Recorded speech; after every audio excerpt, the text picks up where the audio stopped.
कुनै समय नेपालमा गाभिएको सिक्किम कसरी खोस्यो भारत सरकारले? किन सिक्किममा बस्ने मानिसहरू नेपाली भाषा बोल्छन् त? आउनुहोस् आजको भिडियोमा यसै विषयमा रहेर चर्चा गरौँ। वर्तमान सिक्किम सरकार पूर्ण रूपले सिक्किमको नेपाली भाषीलाई फरेनर्सको ट्याग लाग्नुबाट दोषी छ। दर्शकवृन्द नमस्कार, म शङ्कर भुषाल, तपाईँ जगत खबर हेर्दै हुनुहुन्छ। यो भिडियो कुन ठाउँबाट हेर्दै हुनुहुन्छ कृपया कमेन्ट गर्नुहोला। यदि तपाईँ नेपाल आमालाई माया गर्नुहुन्छ भने यो भिडियोलाई सक्दो सेयर गरिदिनुहोला। सँगसँगै भिडियोलाई लाइक गर्न पनि नबिर्सनुहोला। 1702 अर्थात् सन् 1645 पछि सिक्किममा नामग्याल राजवंश खडा भएको थियो। त्यसपछि किराँती लेप्चा जातको बाहुल्य रहेको फौज बलिया बनाए। यो फौज अब राज्य विस्तार र देशलाई पैसा कमाइदिन टिस्टा खोला पश्चिमतिर बढे। बिस्तारै बिस्तारै यो फौज र नेपाली खुम्बुहरूको घनिष्ठता बढ्दै गयो। पछि गएर विजयपुर अर्थात् धरान राज्यका मन्त्री बुद्धिकर्ण राईको असीमित शक्ति हुनुमा यी लेप्चा फौज र सिक्किमसँगको राम्रो सम्बन्ध थियो। उता लिम्बूहरूसँग भने लेप्चाहरूको खटपट र लडाईँ भइ नै रह्यो। विजयपुर राज्यको महाभारत उत्तर हिमालसम्मका क्षेत्रहरू सिक्किमले नियन्त्रण गर्यो। उसले यस क्षेत्रको नाम सिक्किमको लिम्बुवान क्षेत्र राख्यो। अरुण नदी पूर्वको प्राय सबै भूभागलाई आफ्नो राजनैतिक नक्सामा समेट्यो र प्रष्ट नक्सा बनायो। बडा महाराज पृथ्वीनारायण शाहको पालामा नेपालसँग चैनपुरमा सिक्किमको पहिलो युद्ध भएर सिक्किम हारेपछि सिक्किम डराएर आफैले सन्धि गर्न चाहिँ इलामको गढीथुम्कामा सम्झौता गर्यो र टिस्टा नदी दक्षिणको सम्पूर्ण भूभाग नेपाललाई सुम्पियो। सिक्किमले लिम्बुवान गुमाउनु परेपछि नेपाललाई दुश्मन भनी लेखेको छ।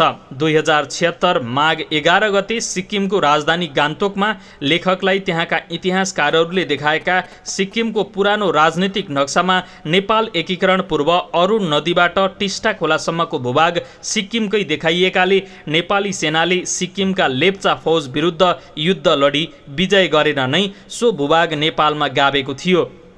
स्थानीय राजा रजौटा र जनता पनि लेप्चाहरूको नियन्त्रणमा रहेकाले सिक्किमको लेप्चा फौजमा स्थानीय अवश्य जागिरे थिए। सिक्किमका तर्फबाट नेपाल विरुद्ध लडाईँ गर्दा दुवैतर्फका मरे र मारे। यो युद्धको परिणाम र नियम थियो। गढीथुम्का इलाममा भएको सम्झौताले यो युद्ध अन्त भयो। अब चर्चा गरौँ सिक्किमसँग पहिलो युद्धको विषयमा। यो युद्ध चैनपुर गढी, सिद्धिपुर गढी र कैलाश डाँडोमा अनि गोलाबजार क्षेत्रमा भएको थियो। प्रधान सेनापति काजी अभिमान सिंह बस्नेतको नेतृत्वका सरदार दामोदर पाण्डे, जेठाबुढा रामकृष्ण कुँवर, सरदार आस खत्री लगायतले 1833 सालमा सिक्किमे फौजसँग लडाईँ लडी धेरै सिक्किमेहरूलाई मारेर यो क्षेत्र नेपालमा एकीकृत भयो भने सोही युद्धमा दामोदर पाण्डेको बहादुरीको कदर गरेर प्रधान सेनापति काजी अभिमान सिंहकै सिफारिसमा काजीमा पदोन्नति भएका थिए। यो युद्धमा चुटाई खाएका सिक्किमे फौज भने भागे। अनि इलाम पुगेका नेपाली सेनासँग डराएर सिक्किमे राजाले बडा महाराज पृथ्वीनारायण शाहलाई टिस्टा नदीसम्म नेपाललाई छाडिदिन्छु, अब हमला नगरिदिनुस् भनेपछि सोही बमोजिम इलाम गढी अर्थात् गढीथुम्कामा सम्झौता गरी यो युद्ध सकियो। गोलाबजार चैनपुरको सुरक्षा सरदार आस खत्रीलाई जिम्मा दिएर अभिमान सिंह चौदण्डी विजयपुरतर्फ लागे भने काजी दामोदर पाण्डे इलाम हुँदै सिक्किम टिस्टा खोला पुगे। उनले त्यहाँ बसेर नेपाली ऐन कानुन अनुसार प्रशासन, न्याय, सुरक्षाको थितिमिति बसाले। उनले दिएको न्याय सिक्किमसम्म तारिफ गरियो। लेखकले देखे अनुसार सिक्किममा न्याय बराम गाउँमा हाल पनि दामोदर पाण्डेको सम्मानमा गाउँको नाम नै न्याय गाउँ राखिएको छ। अब चर्चा गरौँ सिक्किमसँग दोस्रो युद्धको बारेमा। चीनले तिब्बतलाई सहयोग गरेकाले 1848-49 सालको नेपाल चीन युद्ध भइरहँदा नेपालीहरूको ढाड भाँच्नका लागि चीनको उक्साहट र सहयोगमा तिब्बतीहरूले सिक्किमलाई फेरि उचाल्यो। सिक्किमे राजा तिब्बती त्यहाँ रहेका भुटिया तिब्बती भएकाले समेत उचालिए। चिनियाहरूले पैसा दिए, त्यो पैसा तिब्बतीले सिक्किमेलाई दिए। अनि नेपालको पल्लो किराँत चैनपुर सिद्धिपुर क्षेत्रमा स्थानीयले भनेका पूर्व राजा रजौटा, भोटिया र लेप्चा सेनाका साथै तिब्बती सेना समेत मिली गोला बजारको सिद्धिपुर कैलाश डाँडोमा रहेको नेपाली फौजमाथि अप्रत्याशित हमला गरी धेरैलाई मारे। यसै बखत चीन र तिब्बत मिलेर जुम्लामा ठुलो विद्रोह गराई पुनः नेपालले लडाईँ गर्नु पर्यो। सिक्किम फौजले फेरि पल्लो किराँत सिक्किमकै भएको घोषणा गरे। सरदार आस खत्री र सुब्बा पूर्णानन्द पाध्याले बचेको फौजलाई जम्मा गरी पछाडि हटेर बसे।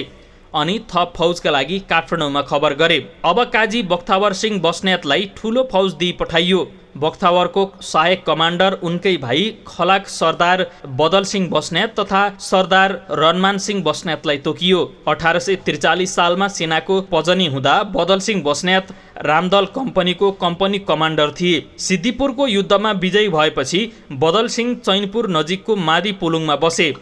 हाल पनि उनका सन्तान त्यहीँ रहेका छन्। कोही चैनपुरको खराङ इलाकामा बसेका छन्। यस युद्धमा सरदार रनमान सिंह बस्नेतले वीरगति प्राप्त गरे। सिक्किमे फौजसँगै लड्न आएका तिब्बती भोटे सेनाले उनको छातीमा चुप्पी घोपेर मारेको थियो। उक्त दिन बुधबार परेकाले पूर्वाञ्चल क्षेत्रका उनका सन्तान बस्नेत अथवा बस्नेतहरूले बुधबारको दिन अहिलेसम्म पनि दुःख बार्छन्।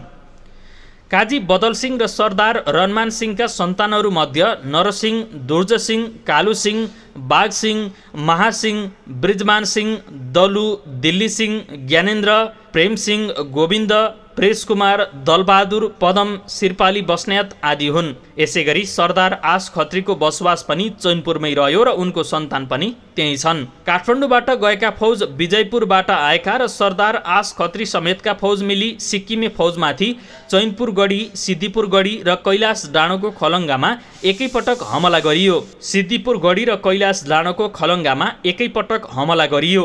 तिब्बती फौजका सरदार 7 जना काटिए। सिक्किमको सेनापति कोरुवाङ काटिए। 600 जति अरू फौज काटिएपछि सिक्किम र भोटको संयुक्त फौज भागे। यसरी पुनः पल्लो किराँत नेपालले फिर्ता लियो। चैनपुरको सिद्धिपुर खलङ्गाको दक्षिण भिरालोको खोल्सामा काटिएका बैरीहरूको रगतले भरिएको हाल सो खोल्सोलाई रगते खोलो अथवा खोल्सो भनिन्छ। यो विजय युद्धपछि काजी बख्तावर सिंह बस्नेत केही वर्ष चैनपुरमै रहे। युद्ध जितेको सम्मानमा राजा रणबहादुर शाहको बक्सिस पाई उनले चैनपुरमा बखत सुन्दर हिटी मनराजी बगैँचा बनाई करिब 5000 रोपनीको गुठी राखे। बक्थेश्वर महादेव, पानीको कुवा, भीमसेन मन्दिर, बस्नेत पौवापछि मेजर पार्टी भनियो त्यसलाई पनि उनले बनाए, जुन अद्यापि छन्। अब चर्चा गरौँ सिक्किमसँग भएको तेस्रो युद्धको विषयमा। राजकुमार बहादुर शाहको नायबी शासनकालमा सिक्किमले सशस्त्र नीउ खोज्न थालेपछि बहादुर शाहले काजी जहर सिंह बस्नेतको नेतृत्वमा सरदार बदल सिंह बस्नेत समेत भई हमला गर्न गए। सिक्किमे बालक राजा साबा थिए भने उनका सेनापति लाप्चा कारबाङ युग सुथुक थिए। काजी जहर सिंह र सरदार बदल सिंह बस्नेतले पहिला दार्जिलिङ गढीमा हमला गरेपछि सिक्किमे सेनापति भागेर धर्म पुगे। टिस्टा नदी तरेर जहर सिंहले धर्ममा पनि हमला गरे। त्यसपछि उनी सिक्किममा फर्के र 1 महिनासम्म लडाईँ लडे। युद्ध जितेपछि सबै बन्दोबस्त मिलाई जहर सिंह इलाम फर्के। इलाममा रहेको पुरानो खलङ्गा राम्रो नभएकाले उनले इलाममा गढी समेत बनाउन लगाएका थिए। काजी जहर सिंह बस्नेतले आफ्ना बाजे बडावीर सेनापति शिवराम सिंह बस्नेतको स्मृतिमा काठमाडौँको साँखोमाथि डाँडोमा पाटे, पौवा, माने आदि बनाए। त्यसपछि त्यो स्थानको नाम जहर सिंह पौवा रहेको छ। अब चर्चा गरौँ चैनपुर बजारको मेजर पार्टीको विषयमा। चैनपुर बजारमा मूल काजी बख्तावर सिंहले पार्टी बनाउँदा कुनै नाम राखेको प्रमाण भेटिन्न।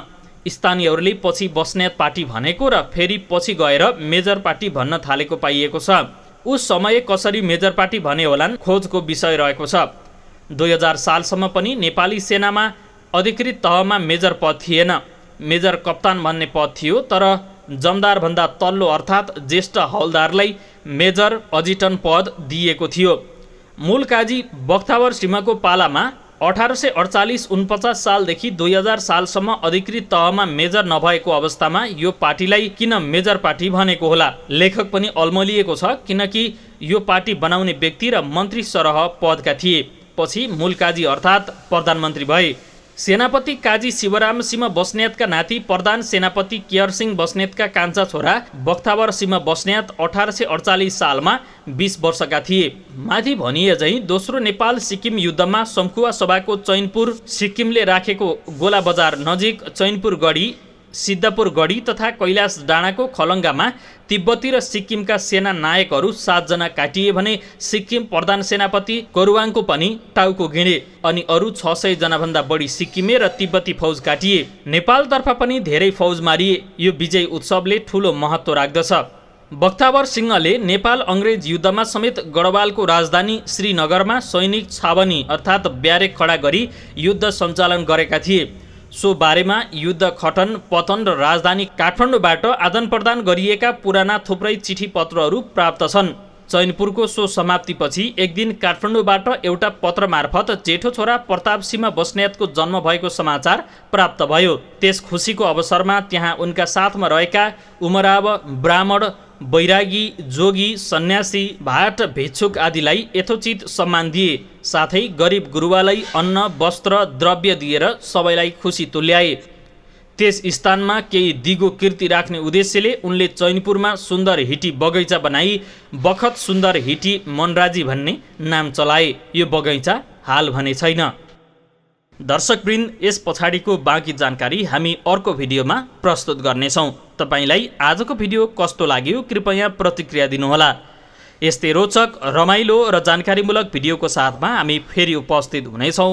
आजलाई भने स्क्रिप्ट राइटर गोविन्द भुसालसँगै मलाई पनि बिदा दिनुहोस्। नमस्कार।